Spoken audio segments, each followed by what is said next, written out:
Bakwethu ukudibana njalo uhlelo lwamaviki wonke buza iBhayibheli likuphendule. Ngihamba nabafundisi bami ababili bemphahlile OP lo CK. Ngizathi balamukele singakayiphambili. Siyabonga mfundisi, salibonani balaleli. Siyahlangana njalo ukuhlelo lwethu lwamaviki wonke buza iBhayibheli likuphendule. Okhulumayo umfundisi uMpofu CK. Salibonani balaleli, siyathokoza njalo ukubana sihlangane kuleli viki lapho esikholisa khona ukufunda ilizwi ndawonye. Sangathi ke uThixo angasisiza asikhanyisela siphe ukuzwisisa lamandla okuphila ilizwi lakhe. Umfundisi OP Mpofu, siyabonga. Siyabonga balaleli, siyabonga abafundisi. Ithini ngiphinde inombolo zocingo 0718 44196 0718 44196 uma ufuna ugwalo the great controversy ngesilungu kumbe impikiswano phakathi kwaKristu noSathane. Lugwalo luqhakatheke kakhulu othi ungalubala lukuncedise ukwazi ukuthi insuku zokucina zimumethele. Vumani ke singene esifundweni salamhlanje encwadini kaSambulo isahluko sika 8. Mfundisi CK sibalele. Siyabonga mfundisi wami, sizafunda uSambulo ngo8 ivesi ngelika 6 lo 7 lo 8 lo 9.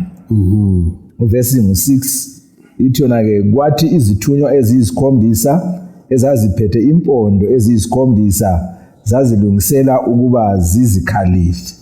Isithunywa sokuqala salukhalisa uphondo, kwasokusiba khona isiqotho lomlilo kuhlanganiswe legazi kwaphoselwa emhlabeni. Kwathi ingxenye yesithathu yomhlaba yatsha, lengxenye yesithathu yezihlahla labo bonke utshani obuluhlaza batshiswa. Isithunywa sesibili salukhalisa uphondo, kwaphosela olwandle ulutho olunjengentaba enkulu evutha umlilo. Kwathi ingxenye yesithathu yolwandle yaphenduka yaba ligazi. Kwafa ingxenye yesithathu yezidalwa eziphilayo ezisolwandle. Kwafa ingxenye yesithathu yemikholo. Siyabonga mfundisi ukusibalela kakuhle. Mfundisi OP. Siyabonga nxa siqhubeka ke lamhlanje sesingena ekuchasiseni izimpondo lezi eziyisikhombisa. Siyakhumbula ukuthi iviki eliphelileyo sike saveza ukuthi impondo zisebenzani. Okunye esikuvezileyo ukuthi impondo zimemezela ukwahlulela.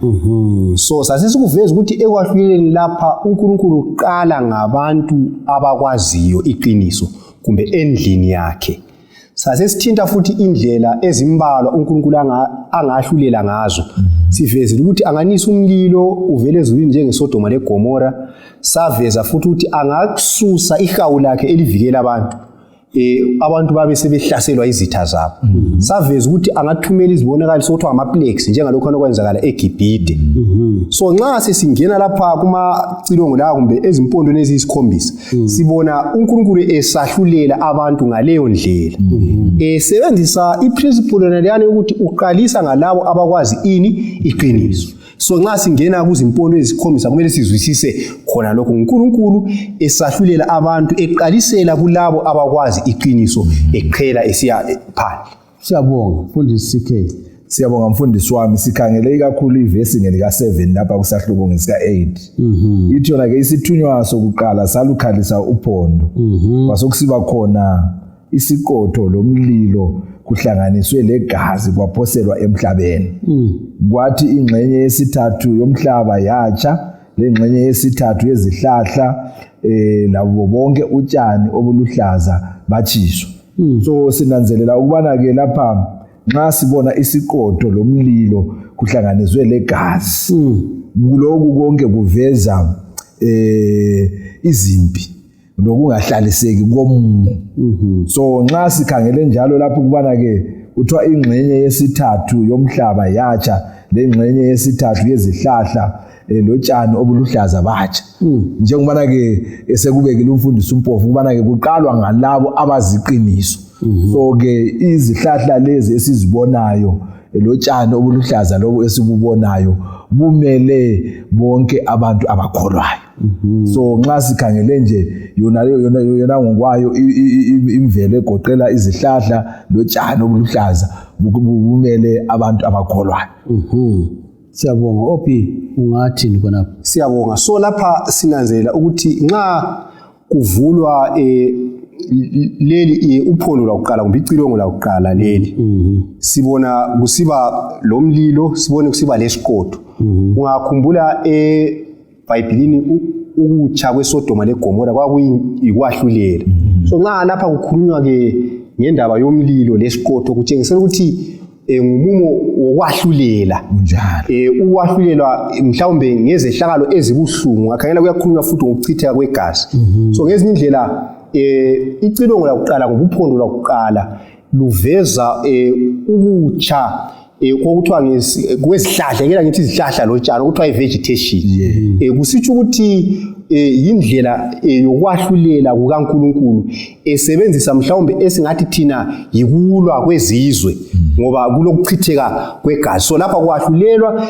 isizwe esithile nxa siya phambili sakuveza ukuthi isizwe esinjani sona leso kodwa sibona kusahlulelwa isizwe esithile uNkulunkulu esebenzisa izimpi bese ukuchitheka igazi ungahamba kuLuka ngo23 ivesi ngo31 uJesu wathi nxa ungenzakala kanje esigodweni esimanzi pho kuza kuba njani esigodweni esiwomileyo so uJesu wayekhuluma ngobuhlungu yena ayebuzwa so ngezindlela uziveza yena njengesigodo esimanzi then abangakholwayo baveza njengesigodo esinjani esiwomileyo so lapha nxa ukhulunywa ngezihlahla ezimanzi ukhulunywa ngabantu la ngoba siyabona even la kuDaniel chapter 4 uNebukadnezar la ubonakaliswa njengesihlahla so ngezinye indlela ukutsha kwezihlahla kumbe ukudilika kotshani kumbe ukutsha kotshani lokho esikuvezela lapha kusivezela ukuthi ikwahlulela kwesizwe esabantu abazi uNkulunkulu ngoba izihlahla eziluhlaza ngabantu abazi uNkulunkulu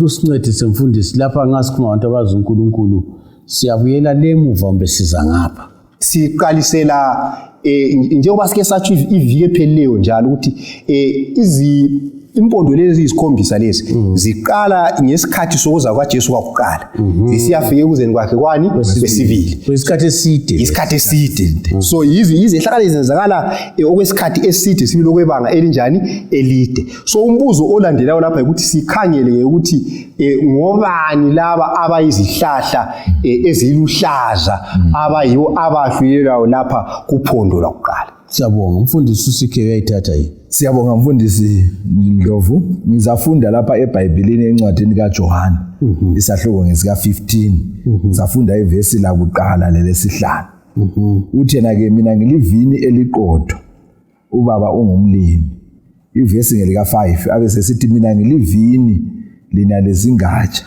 lo ohlala kimi lami ngihlale kuye yena uyathela izithelo eziningi ngoba ngaphandle kwami lingenze lutho so esikulandayo lapha ukuthi izihlahla eziluhlaza lezi zimele abantu abakholwayo sinanzelela futhi ukuthi abantu abakholwayo yibo ukuqalwa ngabo so isizwe sakuqala vele esasivele siphiwe ithuba lolwazi ngokuza komsindisi isizwe samaJuda so ke ngenxa yokubana ke bona kabalusebenzisanga ulwazi lolo ababelalo yikho ukwahlulela kufika kubo kuqala njengoba ke sike sakhuluma ngokukhandwa kaStephen ngamatshe lapana ukuthi umusa wawuvulelwe indlu yakwaJuda kuqala kodwa ke ngokukhanda kukaStephen ngamatshe khona phana ngo-AD 34 uNkulunkulu wasesithi ke kuleso sizwe sokuzasindiswa umuntu ngomuntu ngokukholwa kwakhe kodwa ke umusa ususiya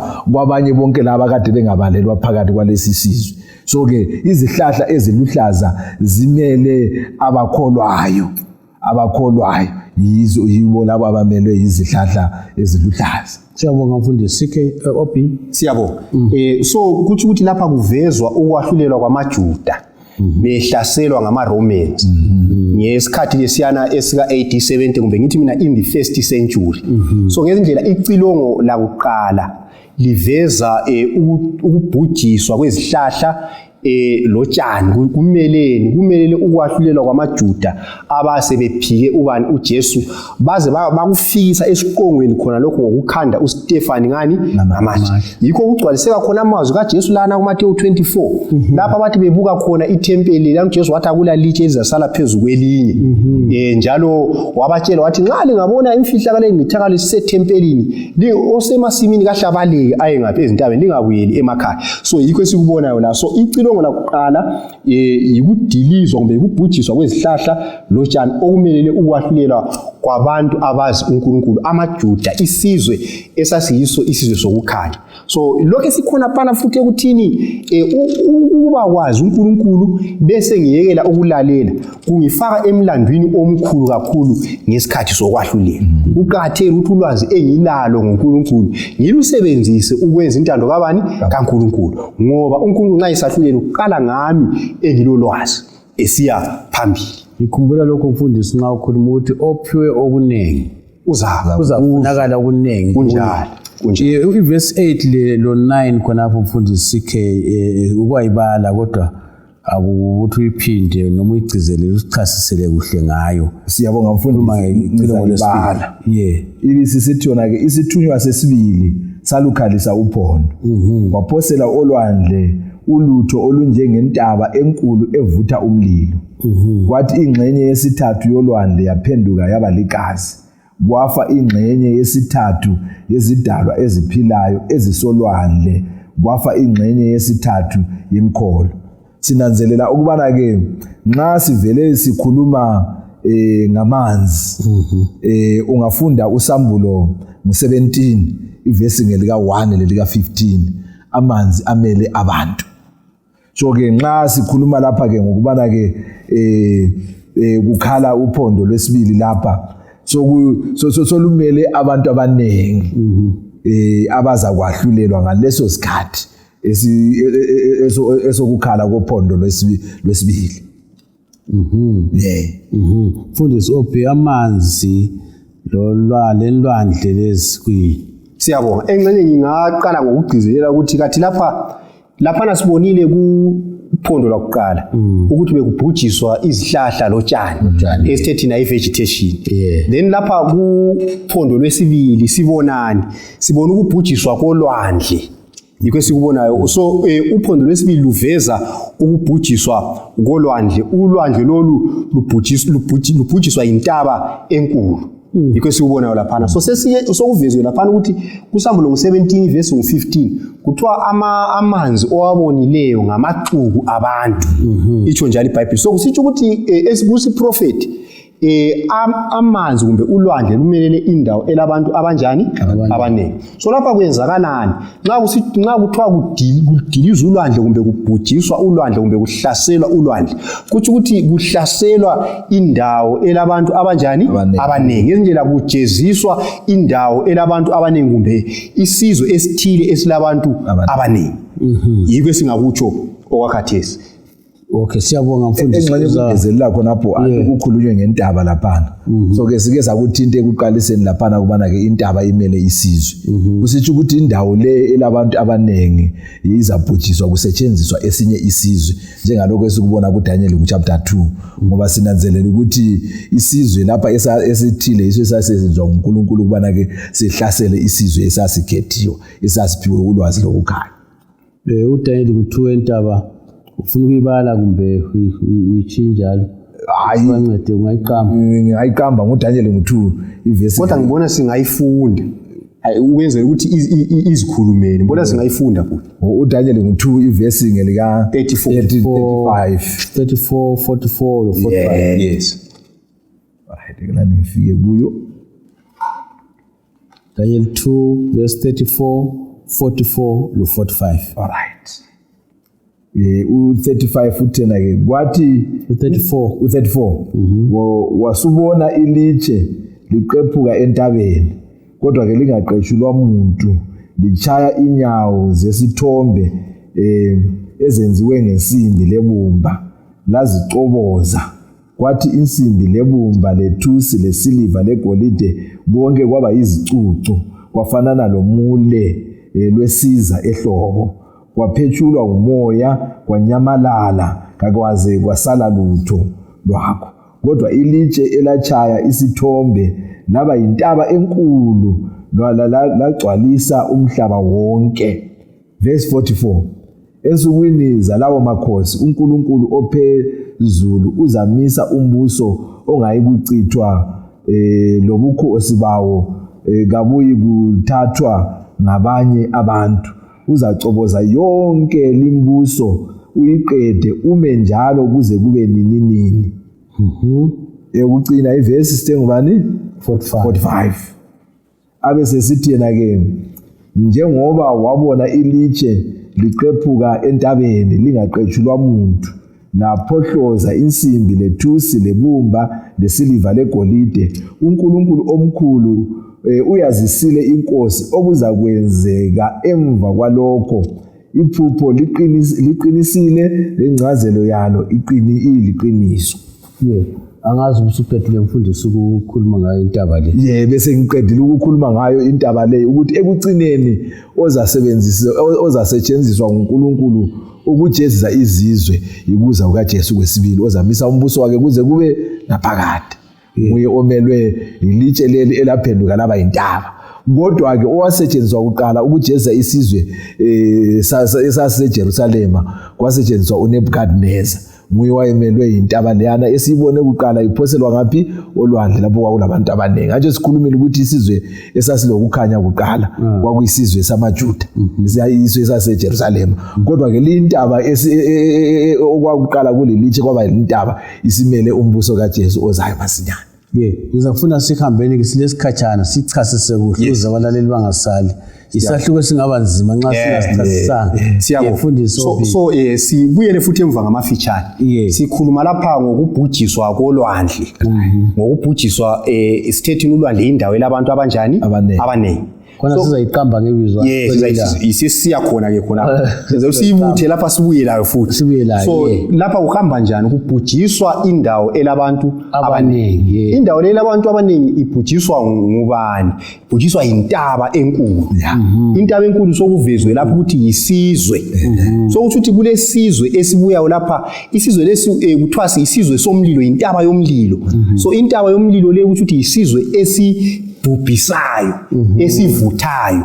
So ngezindlela kuthi ukuthi kule sizwe esilamandla esiyabuya ebantwini abaningi sibabhubhise. Yikho kuvezwayo lapha imifanekiso le evezwa. So kutshoni ke lokhu nxa sikuchasisa sikhangela lona lolu ke uphondo lwesibili. Sifele sikubamba ngezandla. Ukubamba ngezandla. Kunjalo. So sibona ukuthi isizwe lesi esithwa isizwe esilabantu abaningi esimele lulwandle lapha iRoman Empire. Siyakhumbula ukuthi kuphondo lakuqala iRoman Empire yiyo eyasetshenziswa nguNkulunkulu ukwenze njani ukujezisa amaJuda esithethina yibo abayizihlahla ezinjani ezimanzi. Right, amaRoma ke lawo azigatsha sebebhubhisa amaJuda bazigatsha bachiya uNkulunkulu phandle ngafunda imbali yabo bacina besenza ezinye izinto ezisabekayo amakhosi akhona uNkulunkulu wacina ethukuthela. Then nxa sukubala embalini ke sesibuya kulolu uphondo lesibili kwaba labantu okuthiwa ngama-barbarian tribes. Yibo abantu abahlasela umbuso wani weRoma. Yibo abantu abamele intaba le. So intaba le lapha kuSambulo 8 verse 8 lo 9 intaba elomlilo ngama-barbarian tribes ababhubhisa umbuso wani weRoma ngoba inkomisho yamaRoma layo yayisinjani yayisigcwele. So uNkulunkulu wayesebanikile amathuba amaningi okubavezela ngesiKristu bala ukwamukela. So kwasekubuya abantu okuthiwa ngama-barbarian tribes kusukela ngo-8378 kwaze kwafika u-AD 476. Ngo-AD 476 yikho lapho abantu labo okuthiwa ngama-barbarian tribes ababhubhisa khona umbuso weRoma ngokugcweleyo. Umbuso weRoma wasudabukana waba imbuso engu-10. Ungakayikhatshana mfundisi uhambe kancane kancane abanye siyaphuza ukubaba. Utsho lapho iRoman Empire. iRoman Empire, yes. Yes. Pagan Roman Empire.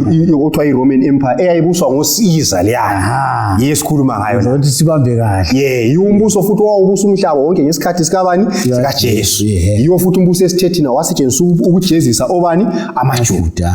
So lapha sokujeziswa wona ngokwawo umbuso weRoma ujeziswa ngama-barbarian tribes. Ama-barbarian tribes yiwo asithe intaba elomlilo. Yiwo amele intaba elomlilo kuverse 8 lo 9. So yikho kwenzakala kuphondo olwesibili yikubhujiswa kombuso weRoma. Umbuso weRoma unumelwe ngamanzi amaningi. So intaba ibhubhisa amanzi amaningi. Intaba ngubani? Ngama-barbarian tribes. Abhubhisa amanzi amaningi ngubani? iRoman Empire. Ungakadluli mfundisi khonapho singakayigqibi ukuthi ama-barbarian lawa how barbaric are they barbarian ngesikhiwa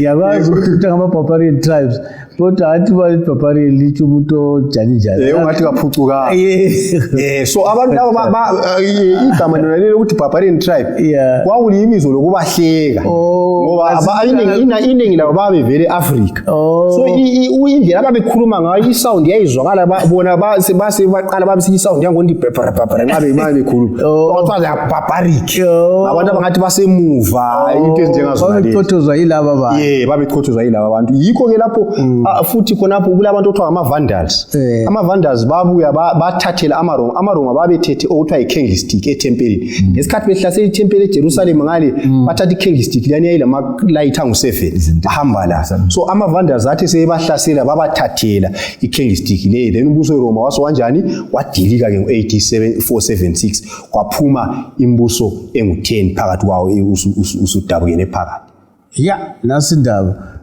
imbuso engu-10 angazi umpofu uzahla iqedisa usikhe abanye phela sakukhuluma kuDaniel kodwa chapter 2 kaDaniel kuphinda kuyanceda nasingayincedisana ukuthi nje sibancedise abalaleli ngawanincane zathi zihamba zombili vele kunjalo ukuthi kudilika umbuso weRoman Empire kudaleke imbuso yeEurope lana engu-10 egoqela ama-Lombards kulama-Franks, kulama-Anglo-Saxons, ama-English, kulama-Austro, ama-Spain,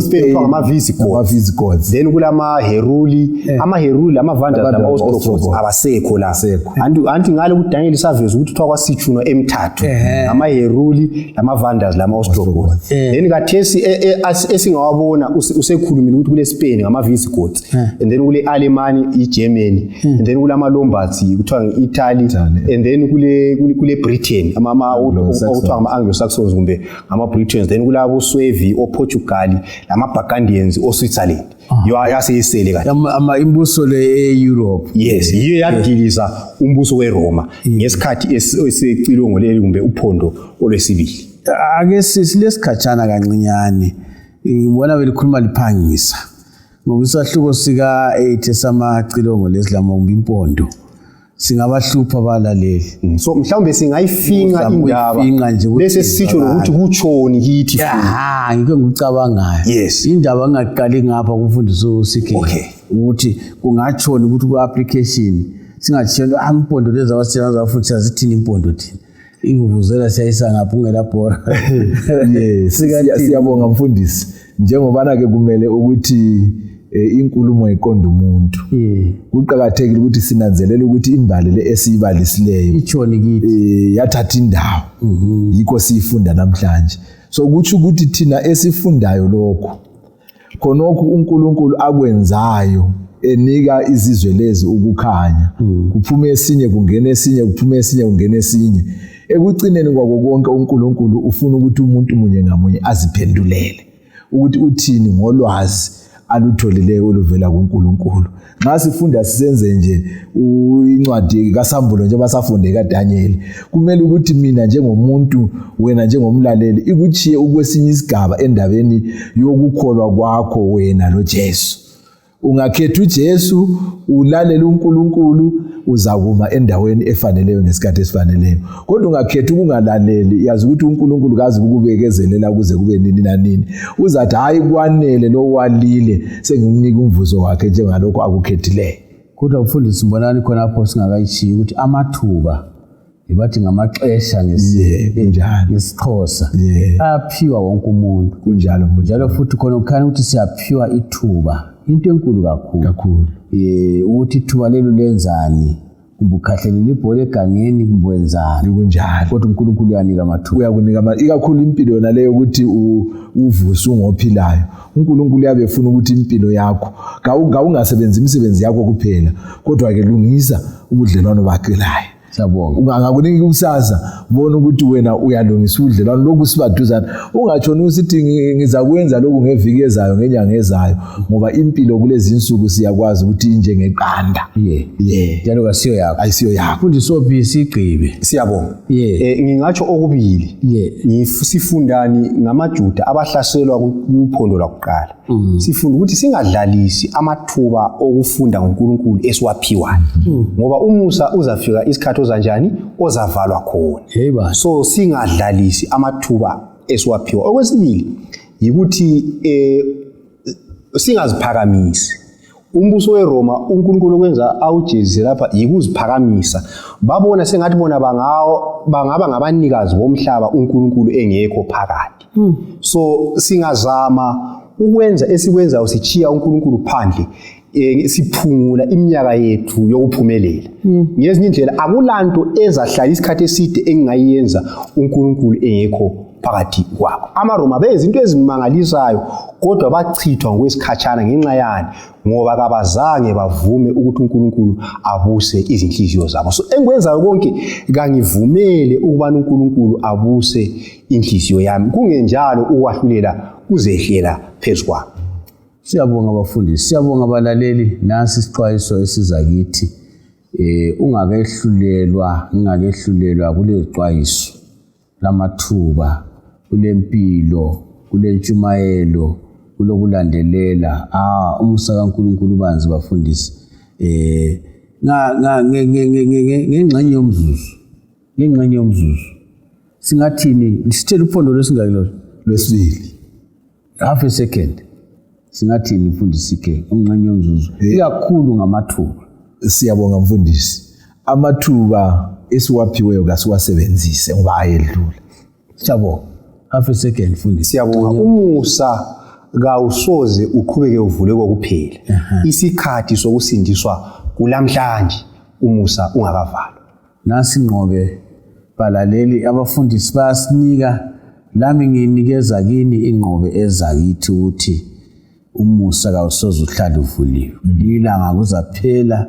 Kwelilanga yona linkonzo esilizwayo lapha siyenza iyabe ingasekho. Njalo bazabe sebeyifisa ukuthi ngabe khona kodwa ithuba liyabe selidlulile.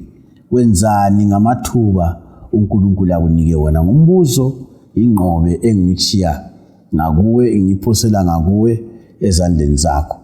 Ngithemba ukubana inkosi izakuphathisa. Sidibane njalo kuvikelizayo ngesikhathi esifananayo. Inkosi nxa ivuma. Siyabonga.